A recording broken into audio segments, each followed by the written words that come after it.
प्रत्येक गावात बहुतांश शेतकरी हे आज आधुनिक पद्धतीने शेती करतायत। यातच लाखो रुपयाचे उत्पन्न देखील हाती घेतायत।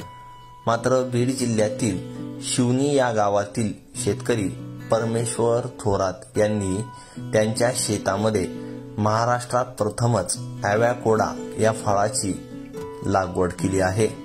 जवळपास 2018 साली त्यांनी या फळाची लागवड केली आहे आणि त्यांना आता दरवर्षी यामधून लाखो रुपयाचे उत्पन्न देखील मिळतंय।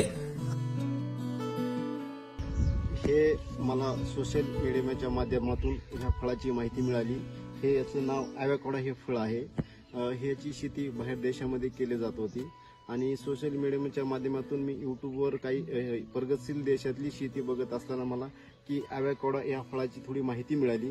माहिती मिळाल्याच्या नंतर मग मी ह्याच्या शोधात गेलो। शोधात गेल्याच्या नंतर माझे मित्र कर्नाटकमध्ये आहेत, तर त्यांना ह्या फळाविषयी थोडी माहिती होती, तर मी त्यांच्या संपर्कात आलो आणि ॲव्होकाडो ही लागवड करायची ही मी एक निर्णय घेतला आणि 2018ला ॲव्होकाडो लागवड केलेली आहे। ह्याची लागवड आहे माझ्या शेतामध्ये सध्या 10 बाय 14 वर लागवड केलेली आहे आणि एकरी ह्याचे झाडं 150 झाडं बसत आहे। तर आता माझ्या शेतावर 2018ला मी येतेत का नाही ते बघण्यासाठी ट्रायल बेसवर एक 100 झाडं लावली होती। तर त्याला उत्पादन आणि फळं वगैरे ह्या मराठवाड्यामध्ये आणि महाराष्ट्रामध्ये सेट झालेले आहेत आणि ह्याचं उत्पादन सुद्धा आता सुरुवात झालेली आहे। ह्याची आपल्याला पहिल्यांदा तर महाराष्ट्रामध्ये ह्याचे कलमा उपलब्ध नाहीत, तर हे बाहेर देशातून काही ह्याचे झाडं आणलेत आणि बाहेर राज्यातून काही झाडं आणलेत। तर ह्याला एकरी मला फक्त खर्च आला की 30,000 रुपये रोपाचा खर्च आलेला आहे।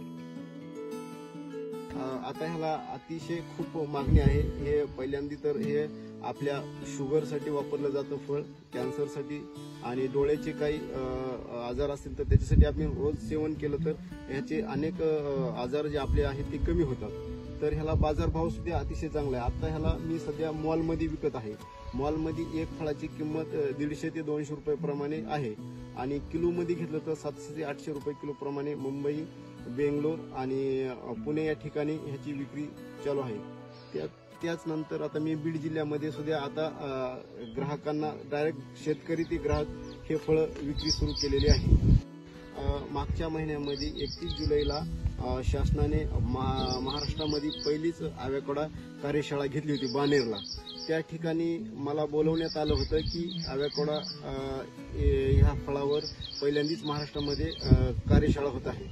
तर मला तिथे गेल्याच्या नंतर कळालं की ॲव्होकाडो हे महाराष्ट्रामधील पहिलाच एक शेतकरी आहे आणि हे लक्षात आल्याच्या नंतर मग अनेक शेतकऱ्यांना हे त्यांना माहिती दिल्या आणि कार्यशाळा झाल्याच्या नंतर शासनाच्या सुद्धा लक्षात आलं की बाबा ॲव्होकाडो हे बाहेर देशातलं फळ आहे आणि महाराष्ट्रामधल्या आणि मराठवाड्यातल्या शेतकऱ्यांनी जर ह्याची लागवड केली तर आपलं उत्पादन चांगलं होऊ शकतं। न्यूज 18 मराठीसाठी बीडून रोहित देशपांडे।